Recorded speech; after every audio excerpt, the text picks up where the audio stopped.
ഓം ശ്രീനാരായണ പരമഗുരവേ നമഃ. സുപ്രഭാതം. 1792 ദിവസമായ ഇന്ന് 2026 ഏപ്രിൽ മാസം 11 ശനിയാഴ്ച. 1201 ആണ്ട് മീനമാസം 28 ഗുരുവചനങ്ങളിലൂടെ. വിദ്യാഭ്യാസം കഴിഞ്ഞാൽ അഭിവൃദ്ധിക്ക് ആവശ്യമായിട്ടുള്ളത് വ്യവസായമാണ്. വ്യവസായം കൊണ്ടല്ലാതെ ധനാഭിവൃദ്ധി ഉണ്ടാക്കാൻ സാധിക്കുന്നതല്ല. ശ്രീനാരായണ ഗുരുദേവൻ.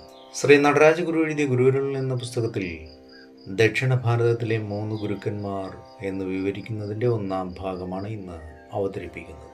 ഇതുവരെ നാം വ്യക്തമാക്കാൻ ശ്രമിച്ച പരമ്പരയായി നിലനിന്നു പോരുന്ന ജ്ഞാനതത്വാവിഷ്കാരത്തിൻ്റെ മുഖ്യധാരയിൽ നിന്ന് തെറ്റിപ്പിരിഞ്ഞു നിന്നതുകൊണ്ട് തന്നെയാണ് ബുദ്ധമതത്തിന് അതിൻ്റെ ജന്മഭൂമിയിൽ വേരുറച്ചു നിൽക്കാൻ കഴിയാതെ പോയത്. ഒരു നാസ്തിക മനസ്ഥിതിയാണ് ബുദ്ധമതത്തിൽ പൊതുവിൽ കാണാവുന്നത്. പരമ്പരാഗതമായ ജ്ഞാനവചസ്സിൻ്റെ പുതിയ ഒഴുക്കുകൾ വന്ന് അതിനെ ഇവിടെ നിന്നും പിഴുതെറിഞ്ഞു. ഒരു ജീവവർഗത്തെ ഒരു പ്രത്യേക കാര്യത്തിനു വേണ്ടി വികസിപ്പിച്ചെടുക്കാൻ ശ്രമിച്ചാൽ അത് ആ ജീവിവർഗത്തിൻ്റെ അന്ത്യത്തിന് കാരണമായി തീരുമെന്ന് ജീവശാസ്ത്രം പഠിപ്പിക്കുന്നു.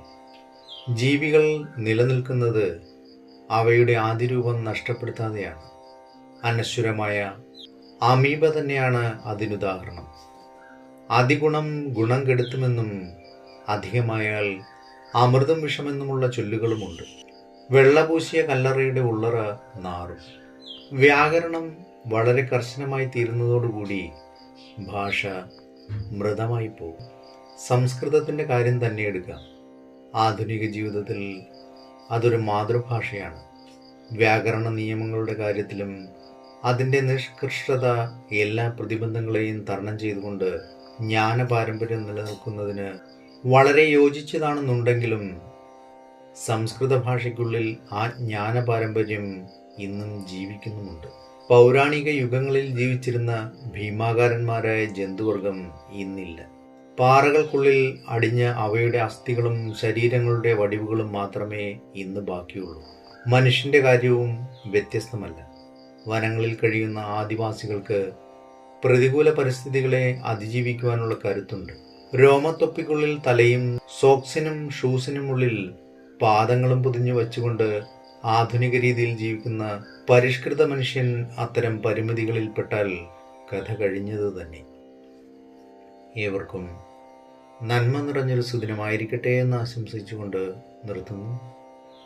നന്ദി, നമസ്കാരം. ഗുരുധർമ്മം ജയിക്കട്ടെ. ശബ്ദം നൽകിയത് സുജീഷ് മഹേശ്വരി.